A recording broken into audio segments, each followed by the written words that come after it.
Hi there, my name is Ewan Nicholson. Welcome to my YouTube channel, Remembering Love. If you're new to this channel, this is a channel where we explore and cover topics of healing childhood trauma, CPTSD, and all the various things in between. So if you like that kind of content, click on the like and subscribe button. I put out videos pretty much every week and you'll be kept up to date on the latest videos. If you're not new to this channel and you're coming back, welcome back. Now today is just a really short and sharp reminder to myself and to you that please be kind to yourself. It is really hard out there, it is tough out there, and I think it's worth reminding ourselves to be kind to ourselves, to be kind to others, because it is hard out there. I think this is a very hard world that we live in, to feel a degree of happiness, meaning, belonging and fulfillment, even though we're told it isn't. Because on one hand we have a weird scenario in human history. There is no time in human history where our physical, at least in the West, at least where I live in Europe, our physical comfort is at its height. If it gets too hot, I turn on the AC. If it gets too cold, I put on the heating. I live in a safe, stable house. There is no war. There is no one coming to kill me. I'm overweight because there is plentiful food available. More or less, we have all our needs physically met, and met quickly and rapidly and conveniently. We have no real inconvenience on one level. So there's an element there on a physical level, on a physical comfort level. We're very comfortable, and we're unconvenienced anymore. There's no inconvenience anymore. It's very limited, and even when there is a little bit of inconvenience, we feel like that we get really agitated. Like, how dare there be a queue, or how dare I have to do this other step that I'm not used to doing?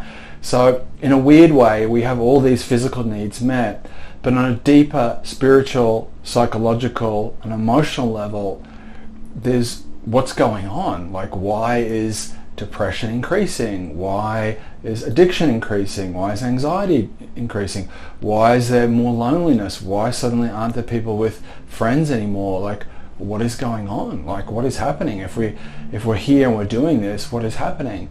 And I think one of the issues is we live in a system that isn't really built to fulfill our deep human needs of connection, love, kindness, care for others. It's a system built on production and consumption, and our small group of people to become very wealthy, and the rest of us kind of just to work away. And yes, we're fed, yes, we're housed, but there are deeper needs than that we just aren't fulfilled anymore. And we're told that we should be okay with that. We're told that it is about getting stuff and having stuff and buying stuff and acquiring stuff, and our happiness is built on this acquisition of services or goods, and we're doing all that, we're working to produce that, to give that to our kids, to give that to ourselves, yet we just seem to be getting more and more unhappy and more disconnected and more alienated, because the reality is this framework and the system we live in is not built for us to actually really feel fulfilled and have meaning in our lives. Quite the opposite. It requires us to be unfulfilled, insecure, lonely, desperate, so we then need these other products to fulfill that hole in our soul, and we end up in this constant vicious circle of reaching out for stuff. We're bombarded with advertising, online, offline, maneuvering us, manipulating us, and telling us this very dangerous message and this dangerous lie. And I'm not talking about the standard lies we'll come to expect from our politicians. I'm talking about this very subtle lie that comes in consumerism, materialism, and the economy we live in, which is our happiness lies in something out there, whether it is a person, a service, a good, a status, a thing somewhere in the future that we need to work towards, and we get that thing, we're going to feel less of a certain way. Yet the reality for most of us is our own lived experience tells us that what matters to us is our connection with others and our connection to our own divinity, our own spirit, our own love, whatever you want to call it. Yet we're constantly being given this message all the time that it's not that. Or if it is that, that gets turned into good and service. Our spirituality, our meditation, whatever it is, that turns into another product that we have to get and acquire and accumulate. So even that Our desire for meaning and connection can be monetized, commodified, and sold back to us. I mean, it is really crazy. It's like that Krishnamurti saying that being healthy in a sick society is no measure of health, or something to that effect. And so, given the toughness of that, where we're constantly being told this is what's going to make you happy, even though we know in our heart of hearts it isn't, we have to be kind with ourselves. It's very stressful to live in this world where so much is expected of us, so much is demanded of us. And for most of us, we're all just working to put bread on a table for our kids, for our family. We work really hard, we stress out, we're trying to get somewhere. You know, the rich are definitely getting richer, the poor are getting poorer, more is being squeezed out of us. We've had this pandemic, there's more restrictions. It's a really stressful world. And where we're meant to get our nourishment and our sense of belonging, connection from, is being alienated from us even more and more, which is our relationships. So please, be kind to yourself. Stop. Don't buy it. Don't buy what they're selling in a broad sense. Come back to your own values. Like, what do you value? What matters to you?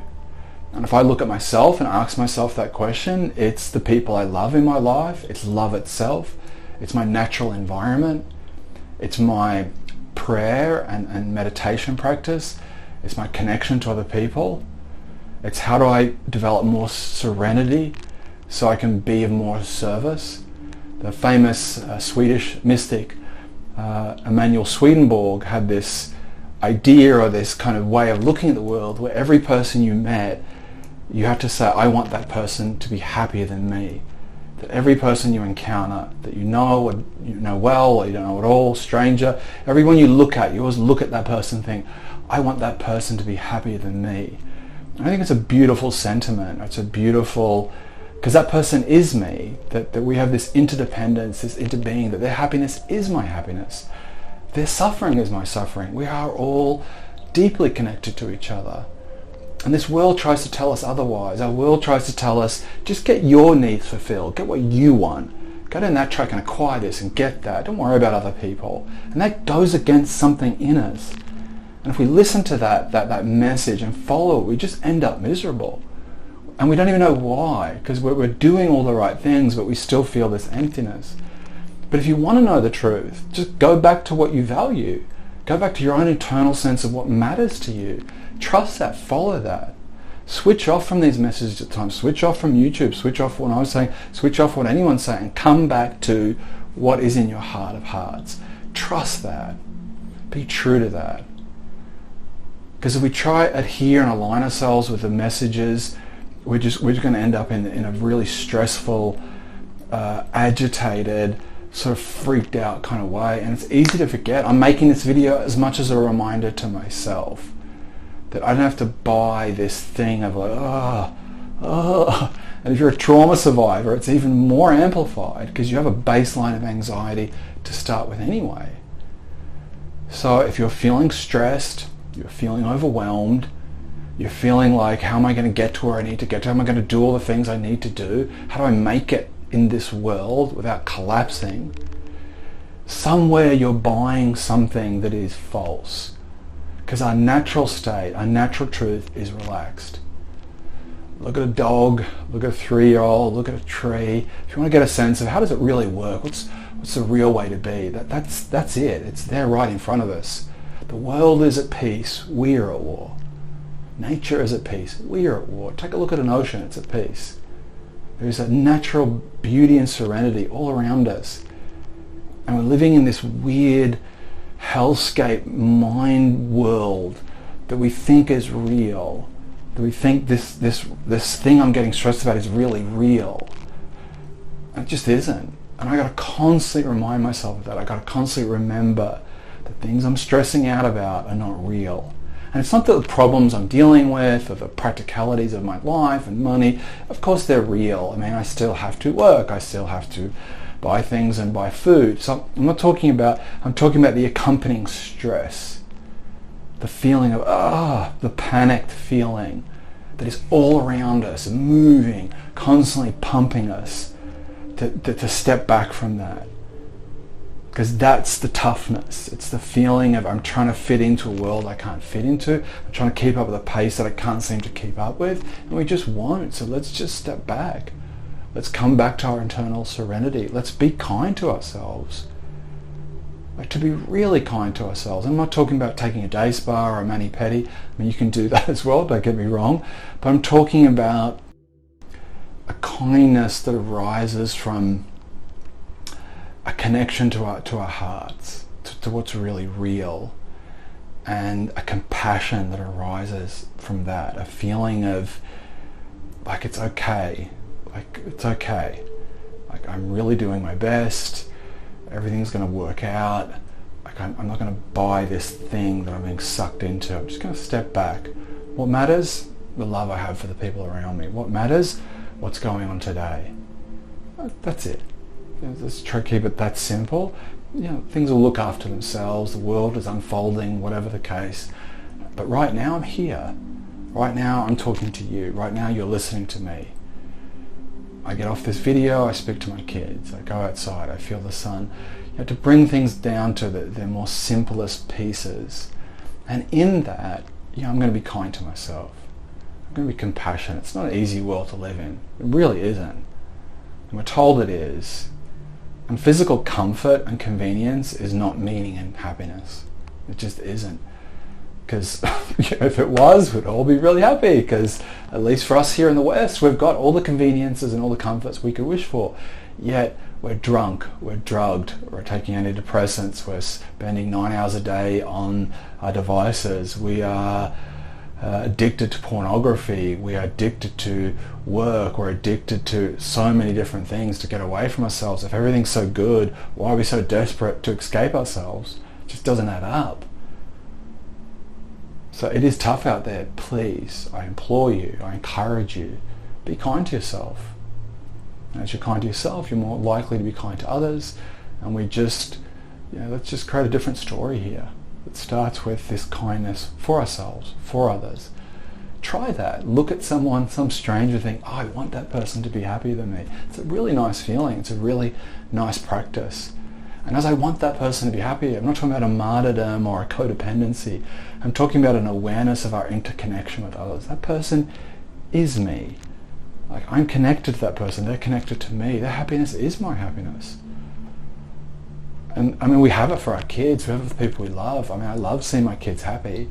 Their happiness is my happiness. When one of my kids is suffering, it feels really hard to be happy. Why wouldn't it be? We're connected.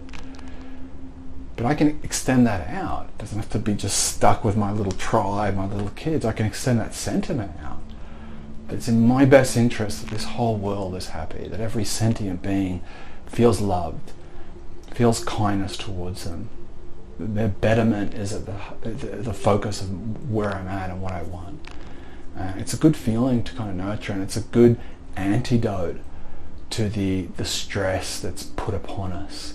The stress of getting happiness and getting ahead and getting all the things we should be getting, like this fueling of desire, this fueling of it's somewhere if I just am able to satiate these things that I want.